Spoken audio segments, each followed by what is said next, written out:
오늘 먼저 장동혁 대표의 발언부터 좀 짚고 넘어가겠습니다. 국민의힘 장동혁 대표가 대표직은 물론 의원직까지 걸고 정면 승부를 선언했습니다. 오늘 오후 기자회견을 통해서 내일까지 전 당원들을 대상으로 재신임 요구가 있다면 수용하겠다. 다만 그런 요구를 하는 의원들이나 광역단체장도 정치적 책임을 져야 할 것이다. 이렇게 이야기를 한 건데요. 당 일각에서 제기된 이 재신임 요구를 피하지 않고 정면 돌파로 선택을 한 것 같습니다. 정치권에서는 초강수다 이런 평가가 나오고 있는데요. 대변인님 어떻게 보셨습니까? 오늘 저는 기자회견 보면서 정말 진짜가 나타났다. 네, 너무 멋지시다 이런 생각을 했는데요. 이 우리의 손으로 뽑은 이 전당대회를 공정하게 거쳐서 선출된 당 대표를 향해서 특정한 사유도 없이 제가 봤을 때는 자기 마음에 들지 않아서 그런 거 아닌가 싶은데요. 재신임을 요구한다거나 이런 당을 흔드는 그런 행위가 저는 이제 너무나 지나치다고 봅니다. 그래서 아마 이러한 결단을 하신 게 아닌가 생각을 하는데요. 다른 여당도 마찬가지일 거라고 생각합니다. 이 공당의 주인은 어떤 개인이 아니라 당원이지 않습니까? 네, 그래서 당원의 총의를 모아서 뽑은 대표인데 이번 기회를 통해서 이런 것들을 당의 기강을 바로 잡고 이러한 재신임이나 지도부를 향해서 흔들기를 하는 그런 시도를 하는 분들도 자기의 정치 생명을 걸지 않는다면 이것은 그냥 아마 지나가는 초등학교도 이러지는 않겠다 이런 생각이 듭니다. 자기가 하는 발언에 대해서는 한번 찔러보고 아니면 그만이고 이렇게 해서는 안 될 것입니다. 이 공당에 소속된 어떤 일원이라면 제가 봤을 때는 자기가 한 말에는 책임을 져야 된다고 봅니다. 그래서 오늘 기자회견에서 대표께서는 이제 수사도 또 당원의 판단도 정면으로 받겠다고 말씀을 하셨고 저는 오늘 고구마 100개 먹었던 그 마음이 사이다 먹은 것처럼 시원했습니다. 네. 좀 시원했다 이렇게 말씀해 주셨는데 변호사님은 좀 어떻게 보셨어요? 저는 솔직히 이게 장동혁 대표가 스스로 고립되는 길을 택했다. 사실 저는 상당히 부정적으로 보고 왜냐하면 당대표라는 직위에 있는 사람인데 한동훈 전 대표에 대한 그 제명 축출 그 과정에서 어쨌든 당이 아픔을 겪은 것이 있고 국민의힘이 전체주의 정당이 아니지 않습니까? 사실은 각자 다른 소리도 낼 수 있고 그 다른 의견들이 어느 정도 갈등을 만들고 싸움이 되더라도 거기서 이제 대화와 타협을 통해 가지고서 새로운 방안을 제시하고 그런 거를 좀 더 추진해야 되는 게 기본적으로 당대표의 역할인데 이 싸움닭도 아니고 사실 이런 식으로 그 승부를 거는 거는 좀 저는 약간 당대표의 직에 있는 사람은 좀 해서는 안 되는 좀 한심한 태도라고 생각하고 저 상당히 좋지 않게 봅니다. 사실 이런 행태를 했던 게 지금 강성 당원들에게는 심리적 만족감을 상당히 주겠죠. 그런데 지방선거를 이기고자 하는 실제로 이번에 당무감사위에서 교체를 권유했던 당협위원장들 다 계속 직을 유지시키지 않았습니까? 그게 바로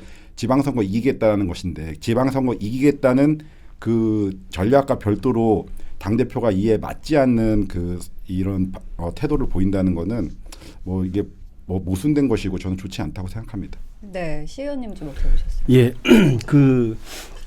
제1야당 대표로서 지금 절체절명의 순간에 모든 책임을 다 짊어지고 결단을 내렸다고 생각하고요.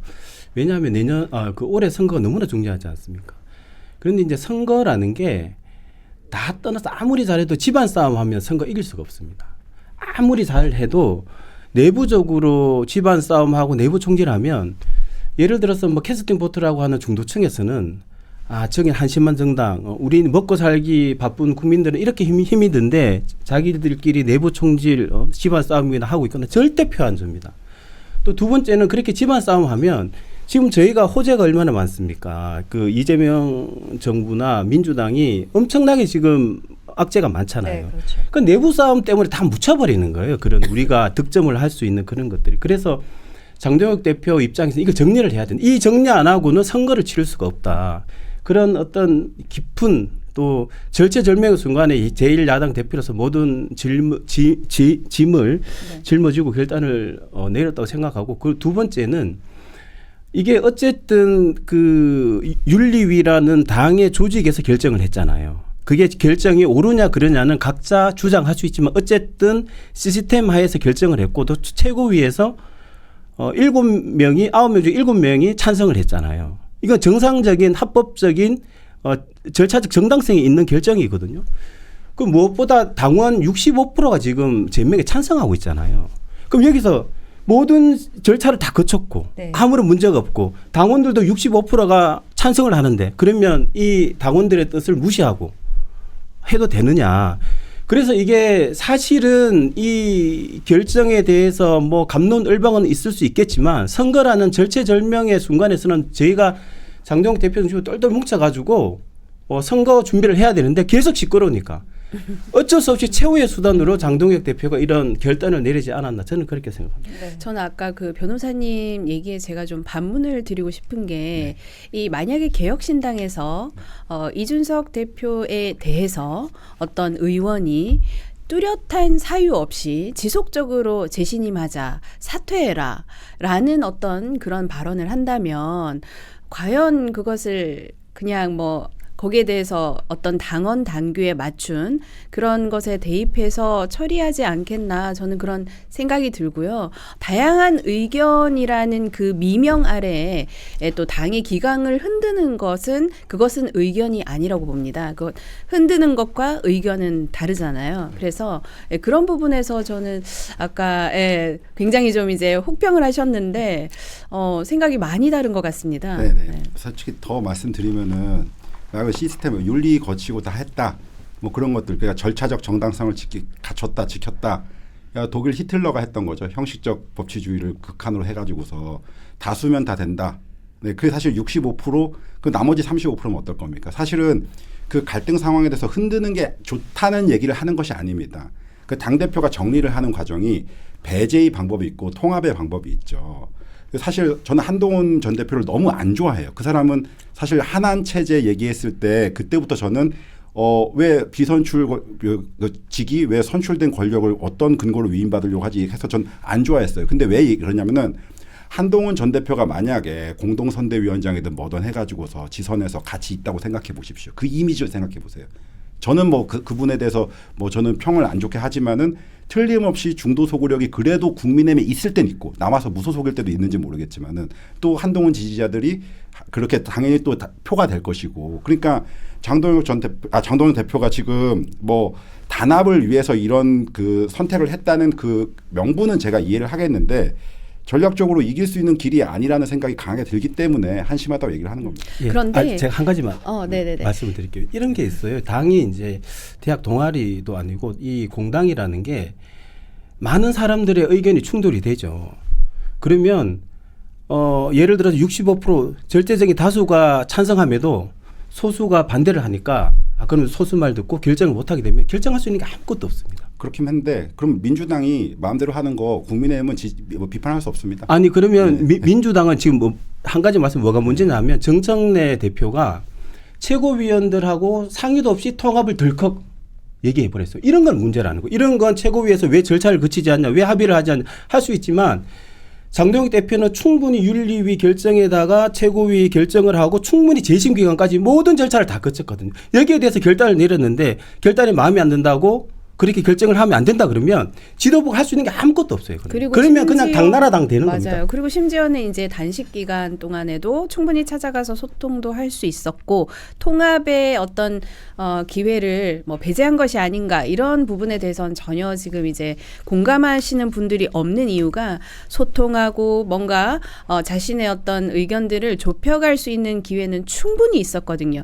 그런 것들을 싹 다 배제하고 숫자로 밀어붙이는 게 아까 말씀 말씀하신 그런 어떤 다수의 어떤 폭정이 될 수는 있겠지만 지금 국민의힘의 장동혁 지도부가 한 전 대표와 또 소위 말하는 이제 한동훈 대표를 지지하는 분들에게는 그러한 식으로 밀어붙인 적은 없습니다. 그렇기 때문에 굉장히 어떻게 보면 오히려 피해자라고 저는 보여지거든요. 그동안 얼마나 많은 공격과 또 개인에 대한 공격은 아마 제가 봤을 때 장동혁 대표님 성격상 그것을 오히려 그려려니 하고 넘어갔을 텐데 이거는 개인에 대한 공격이라기보다는 당원이 뽑은 대표를 흔드는 행위는 그 뽑은 당원에 대한 당원 주권에 대한 어떤 도전이라고 보신 것 같아요. 그래서 오늘 그런 발언을 하셨기 때문에 이것은 당원이 모인 공당, 이 공당 전체의 기반을 흔드는 행위이기 때문에 이러한 중대한 결정을 하셨고 저는 정말 큰 박수와 응원을 보내드립니다.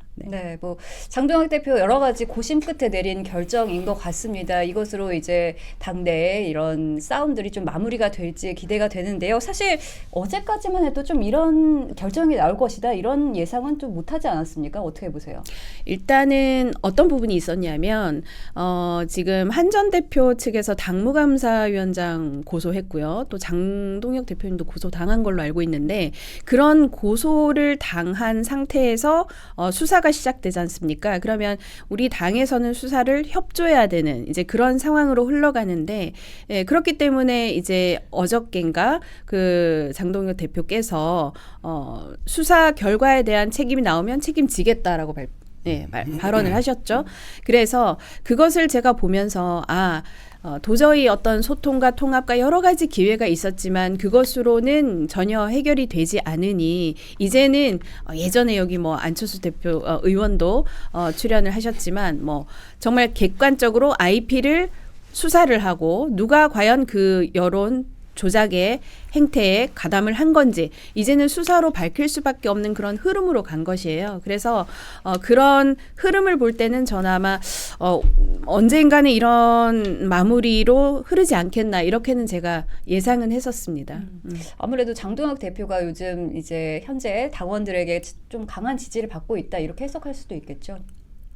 예, 뭐 이제 당원들이 지금 이제 어떤 게 있냐면 일단은 저는 이제 우리 당원들 제일 걱정이 선거거든요. 선거인데 제가 또 말씀을 드리는데 집안 싸움하고 내부 총질을 해서는 선거 이길 수가 없어요. 그래서 지금은 장동혁 대표 중심으로 우리가 이제 뭉쳐야 된다. 뭐 이런 게 저는 그 당원들이 좀 강하다고 생각을 하고요. 그리고 장동혁 대표가 어제 이제 그 연설도 했었지만 컨텐츠도 풍부하고 그리고 저는 어제 참 인상 깊었던 게 그 선거 연령 하향 있잖아요. 이게 이제 진보 아젠다거든요. 그 진보 아젠다를 이제 보수 정당에서 던지면서 우리 충분히 유연하게 외연 확정도 할 수 있다라는 것까지 보여주면서 그러면서 또 대여 투쟁력도 지금 저희가 이제 강하게 지금 싸우고 있잖아요. 그래서 저희 당원들은 장동혁 대표 중심으로 싸울 때 싸우고 또 이제 협상할 때 협상하고 이렇게 해서 선거 이기자 그런 으쌰으쌰하자는 분위기가 있고 장동혁 대표를 지지하고 있다고 생각합니다. 네, 이제 관건은 과연 이제 직을 걸고 재신임 투표나 요구를 하는 그런 의원이나 단체장이 나올 것인가일 텐데요. 내일까지 특히 좀 친한계에서 어떤 행보를 보일 거라고 좀 생각하십니까? 어떻게 아무것도 보세요? 안 하겠죠. 아무도 안 할 것이다. 사실 네. 장동혁 대표가 이러는 거 다 다들 선수들인데. 솔직히 파악이 끝났기 때문에 장동혁 대표도 이러는 거고 제 생각은 그렇습니다. 사실 아까 어제 장동혁 대표가 약간 다른 얘기로 이제 선거권 하향 얘기 그런 거 하지 않았습니까? 사실은 그 어떤 그 당 내의 뭐 어떤 다른 생각을 가지고 있는 사람들도 충분히 얘기를 할 수 있는 거리 그리고 또 장동혁 대표가 워낙 마스크도 좋고 사실은 뭐 그리고 그 전에는 충분하게 합리적인 사람이라는 평이 엄청나게 많았어요. 그런데 이제 어쨌든 자기를 대표까지 만들어준 그 큰 세력이 그 소위 말하는 윤어게인 세력이라고 저희가 본다면은 거기에 대한 당연히 그 화답을 해야 되니까 어느 정도 일정 수준 행보를 했다는 걸 제가 이해를 하겠는데 그런데 이제 어느 순간 제가 뭐 어제 방송에서 말씀드렸지만 이제 프론티어가 돼야지 자기가 팔로워가 되면 안 되는데 대표가 되겠다는 사람이 그렇게 할 수 있는 그런 중요한 모멘텀이 있는 상황에서 지금 이렇게 이렇게 하고 뭐 또 친한계에서 어떻게 하지 못하는 상황을 이용해서 이렇게 한다는 게 안타깝고 뭐 말씀드리면 친한계에서 아무것도 안 할 겁니다. 사실은 뭐 거리에서 뭐 그런 거는 할 텐데 그거는 뭐 크게 의미 없고 지금 날씨도 추운데 뭐 지지자들 고생시키는 거죠. 네.